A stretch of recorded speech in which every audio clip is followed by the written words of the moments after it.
What's going on, guys? Aaron from Top Tier Gaming here, and today we have the finals from our Battle of Chaos case tournament that we had a couple of weeks ago at Steelfox Games.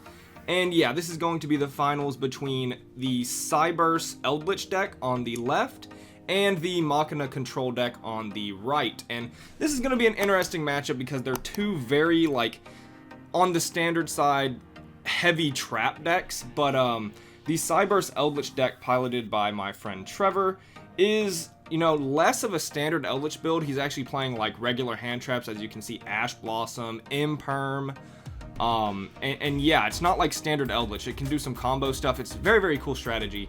And in fact, the Machina deck is actually on more traps than the Eldlich deck in this case. We're going to see Korn on the right, the Machina player, start off with a Metal Cruncher, one of my favorite cards because I am an avid Earth Machine player. And in this deck, he's not like your best starter. In fact, Korn is going to go grab his best starter, which is Machina Gear Frame. A very big throwback, but it's super good in the pure Machina deck. And yeah, he just searches 3, so it's guaranteed to add to his hand off the Metal Cruncher. And that's going to be really good follow-up for the next turn. And he's going to decide his place from here. Also, Discord down below, if you do want to join a Yu-Gi-Oh community and maybe play Master Duel with friends, or just hang out and talk about the game, we do have the Discord link down below if that sounds interesting to you. Korn is going to set 4 and pass his turn to Trevor, who's going to think on his play. We did see he drew Fusion Destiny and a Fusion Destiny target, and he's just going to lead off with Fusion Destiny, so he's not starting off with any of his Cyberse stuff because he probably didn't draw it. Going to pitch the Dasher from hand as Fusion Destiny resolves. And he's going to summon the man, the myth, the legend, Destroy Phoenix Enforcer, which is a very powerful card. Like, he can tear through back row decks by himself, unless the back row deck just has the right amount of outs or the cards to out him.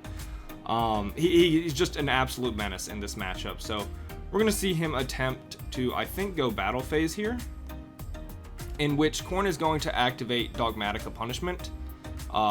Trevor's going to try to chain the Destroy Phoenix Enforcer, but a Ice Dragon's Prison is going to be chained, which is going to banish the Celestial and the Phoenix Enforcer. Normally you would want to banish the Dasher instead of Celestial, so maybe a slight misplay here, because now if Trevor draws like an Eldlich, he could just special summon it to the field, but it's not like the biggest misplay in the world. It's going to pass to Korn's turn, and he is going to summon the Gear Frame, to which that gets impermed. And he's just going to go into battle phase and swing for big damage. He's got 2 1800 beat sticks on board, and Eldlich has no defense for it right now. It's going to pass back to Trevor's turn, and he's finally going to see some of his gadget stuff, or his Cyberse gadget stuff. And we're going to see what he can make out of doing some Eldlich plays. Now, this is very cool in the Eldlich deck because you're used to them just running a lot of traps, but when they have this extra engine in it as well, it adds like an extra layer of interrupts that you're not used to in Eldlich, so it's going to make game 2 and 3 much harder when siding, because it's like, do you side for the monster stuff he's doing or the traps he could potentially have? And yeah, just also provides some hand filtering, which is good for Eldlich. If you draw too many golden lands or too many golden lords, or maybe even a DPE piece, you can put it back with Link Disciple. It's very, very cool.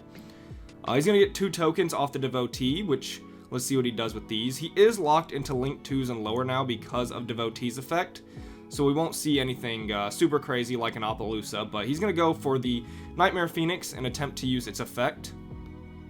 Korn allows the effect to go off, at least the targeting for cost, and it's going to get Solemn Strike, so not going to be able to get the pop off the Phoenix or the draw because it was co-linked, but Strike is going to stop all of that.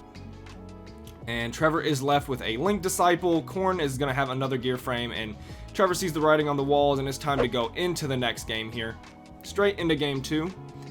And I believe Trevor actually told Korn to go first in this matchup after they sided, so tells me that he's really, expecting the Machina player to have sided things like Evenly Match, maybe Lightning Storms, whatever blowout go second cards he would have. And now he's going first, so he could potentially draw those dead. And I assume Trevor himself has also added the very powerful go second cards like Evenly Matched to catch his opponent off guard. So that is sort of what Trevor is banking on here with his Eldlich deck. Korn is going to open up with a Pot of Extravagance, banishing 6. Almost free in Eldlich. There's only a couple, or in Machina, there's only a couple cards that you're actually worried about hitting, and that's like the Gear Frame, or not the Gear Frame, the Gear Gigant. Trevor's going to attempt to Ash, and that is met by Corn's Called by the Grave, so that is tough. I mean, you have Ash versus a deck that there's very few things you actually want to hit, or like Ash is not super impactful, but they have the Called by anyways, and that's tough. Corn just thinking on his next play, deciding between which normal summon he actually wants to go with here, as he did open a few. He's going to start with the Metal Cruncher, and I saw he already has Gear Frame in hand, so he won't be searching 3 of that, deciding to go for Air Raider and 2 Machina Fortress here, and it is random, so we're not going to know what exactly he gets to his hand until later. And yeah, I don't believe Corn is running Ash in his list, so the Called by hitting the Ash isn't going to affect him either, so that's something to note. Ash is good versus Eldlich, but I don't think Corn sided it for this event either, so it's not something he would side in. And one of the cards that he searched is going to be added to his hand. Again, we don't know which one it is yet, but seeing what Corn wants to do from this point on. Another thing about this matchup is they both could be on skill drain in their lists. We didn't see it game 1, but I doubt either of them kept it in this game if the Eldlich player is even running it. Again, this Eldlich list is very different, so I don't know if it's even on skill drain. But this is something where you probably want to side it out, and we see that Trevor does open up with the evenly matched, so choosing to go second, seeming like it's going to pay off here very hard with evenly matched, getting 2 cards off the field. Now, because the Metal Cruncher kind of already did its job, it's almost like evenly matched was a 1-for-1. It really just outed 1 back row, so it wasn't like a lot of value, and that's because Corn didn't open up that many trap cards. So Trevor gonna, again with the Fusion Destiny and opening a piece, he seemed to draw a lot of Destroy Phoenix Enforcer pieces in this tournament. He's going to use the Phoenix Enforcer effect, and Corn is going to activate Dogmatic Punishment, targeting the Phoenix Enforcer, I guess just to get a card from his extra deck into the graveyard, and I do believe it is the Omega. We couldn't see it there, but I've watched the footage back, and I'm pretty sure he sent Cyframe Lord Omega from his extra deck to grave. Corn is going to summon back the Destroy Phoenix Enforcer, and we see, the Eldlich player is going to summon back the Destroy Phoenix Enforcer, and we see Corn have a second Pot of Extravagance, banishing 6, and had a little misstep there, banishing face up. It is indeed random, so I'm going to banish 6 cards from the extra deck. And having seen 2 Pot of Extravagances means he's had 2 Pot of Greeds this game, which is very, very good. Destroy Phoenix Enforcer, it definitely has a lot of advantage, but I would say Corn is definitely in a dominant position with just how many cards he's drawn. He should probably have an out to Trevor's board here. So we're going to see what he's going to do, probably using one of the cards that he searched off of the Metal Cruncher last turn. And he's going to start his turn off with Gear Frame, and probably he's going to add Machina Citadel, and that he's thinking about it.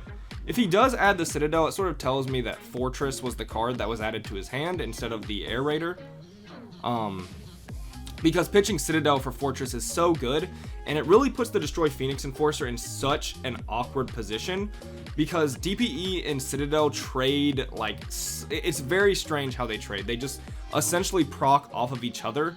If you can find yourself in a winning position with the Phoenix Enforcer, though, you can, pop the target Citadel's going for and sort of, mitigate his effect. So it's a very strange interaction between these 2 cards, and it's going to depend on what else Corn has to decide who's sort of going to win this Citadel versus Destroy Phoenix Enforcer face-off here.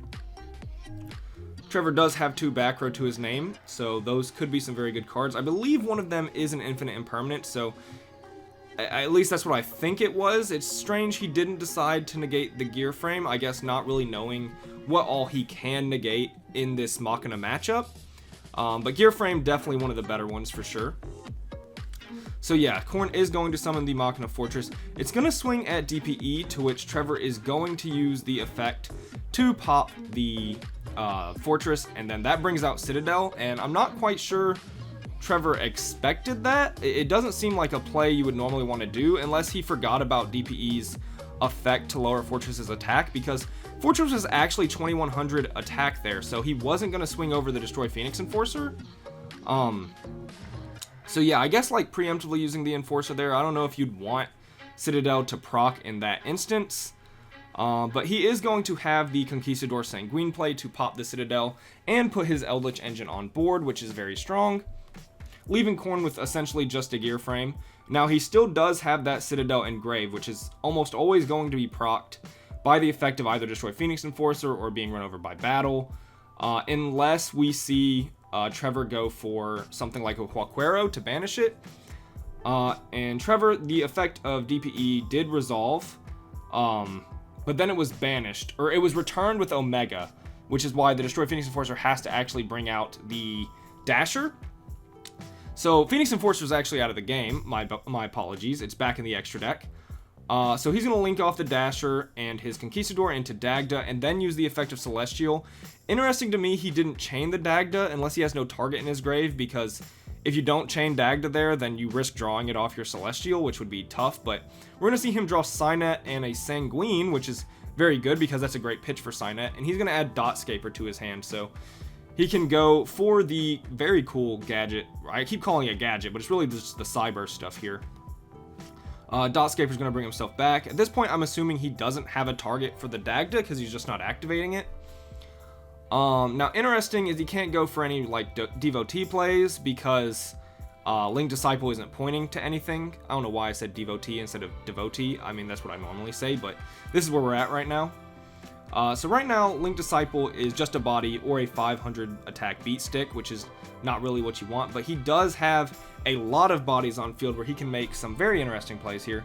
He's going to take the Golden Lord, the Dotscaper, and the Dagda, and he's going to probably link for Appaloosa, and that's going to be a 2400 attack Appaloosa. Now, Appaloosa isn't like the most amazing card because this is a heavy trap matchup, but as we can see, Khorne doesn't really have many trap cards, so he's really relying on his Citadel effect, and Appaloosa is going to be great for making sure that doesn't happen. So Appaloosa is going to attack the gear frame, Citadel is going to activate, and Appaloosa is going to negate. So leaving Khorne with an open board against a 3500 attack Eldlich that Trevor brought back, and a Link Disciple. And he's going to go ahead and swing with the Eldlich. And I assume the Link Disciple as well. I guess Khorne deciding if he wants to do anything to block some damage. And this is going to be 4600 damage this battle phase, putting Khorne at 3400 life points to Trevor's pretty, demanding lead of 8000. End phase, we're going to banish the Sanguine and the Conquistador for, again, copies of themselves. So another Sanguine and Conquistador, which is going to be another interrupt. But a big thing here that Trevor needs to be worried about is the fact that he made Khorne go first, even though he decided for go second, and he's left him in an open board state, which now means he has to fear potentially an evenly match if Khorne does happen to draw it. And we're going to activate the third Extravagance, by the way, all three Extravagance. Trevor's confused because he only had 2 cards in his extra deck, but Omega did send himself back, so he is able to banish 3 to draw 1. And that is 15 banished extra deck cards. We have resolved a lot of Extravagance this game. And I think the card he drew is actually the evenly match. And a game that really looked to be in Trevor's favor by a large margin here is now going to be, sort of equalized by this powerful evenly match. So Trevor making Khorne go first in this situation kind of, coming back to bite him a little bit. Evenly match is definitely something he probably needed to be worried about, considering the fact that Khorne did side for go second. Conquistador is going to get banished there, but Conquistador he chained to pop his own Sanguine to keep some of his Eldlich engine alive and leaving Golden Lord on field. And yeah, now our Eldlich player here is very low on resources, losing out big to that evenly match. And Khorne's going to go ahead with a gear frame, which is just free to sort of do its thing because there's no more interrupts, and he's going to add Machina Ruin Force to his hand, which is a new card. Well, it's not really new anymore. It came out of Burst of Destiny, but it's a very powerful 4600 attack body, which is absolutely ridiculous, completely absurd. And he can just pitch it for the Fortress, which is a super easy way to get it in his graveyard and put a 2500 beat stick on field. Of course, Eldlich is a menacing 3500 attack right now, so Fortress is going to go ahead and summon itself in defense. He is going to go ahead and I believe attempt to summon the Ruin Force, banishing Citadel and Gear Frame. I think he's thinking about it right now. Gear Frame and the Citadel got banished to Specialty Rune Force and defense.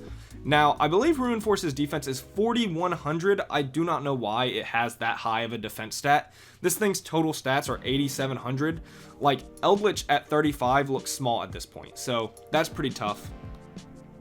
And he already went battle phase with his evenly match, which is another reason that he's special. Like, the Rune Force and defense is just to protect him from certain cards. And just be a giant body that's very hard for the Eldlich deck to get over. He's going to use Gear Frame's less used effect to equip himself to Fortress, and it can like protect it once by destruction or battle. It doesn't really come up in modern Yu-Gi-Oh! That often, but that was like a big thing back when, 2010, 2011, when Machina was a much bigger deck, and definitely more of a threat as it was known back then, but plays very different now. But here's Gear Frame still equipped to the Fortress. And he's going to protect the Fortress, sending the Gear Frame away. And Trevor is going to banish the Sanguine to set a Conquistador. So now he has, a Conquistador interaction with his opponent because he does have the Golden Lord on the field. But Rune Force is gigantic, and there is also a Citadel in the banish zone, which means if he pops the Rune Force, Citadel can just come back for free, which is absolutely not something you want to see happen, but you got to get rid of the Citadel the Rune Force somehow, because that thing again is gigantic. So we're gonna see Korn think on his turn a little bit, and Trevor sort of decide if he wants to interact with this Unclaw. I don't really know what it did. I think it sent something to grave. I'm not quite sure there actually, but Korn's just gonna put everything in attack position because they're massive. I think he's going to try to enter the battle phase, he did enter the battle phase. And Trevor's going to activate Conquistador there, popping the Rune Force. Interesting that Korn doesn't use its effect to negate and then half Trevor's life points. I don't know if there was a reason he couldn't, but yeah, that would probably just be game. I guess he really wanted that Citadel very, very badly, which is fair enough. I mean, Citadel is a great card, and Rune Force can come back later. So Korn's going to go in, and he's going to swing for damage, and I think that puts Trevor at 6,200 after that battle phase. And yeah, Trevor has to top deck very good here because Rune Force is back, banishing more stuff that when it, is destroyed again, it'll bring it back. Trevor is going to top deck, check his graveyard, set a card, but at this point, Trevor knows that it was Cosmic Cyclone. He's sort of out of this game, and that is going to wrap up the finals. I hope you guys enjoyed. Machina does end up taking this match 2-0. Both decks were really cool. I think Trevor's hand just weren't that great, but yeah, great match, and hope you guys enjoyed. This has been Aaron from Top Tier Gaming. Bye, YouTube.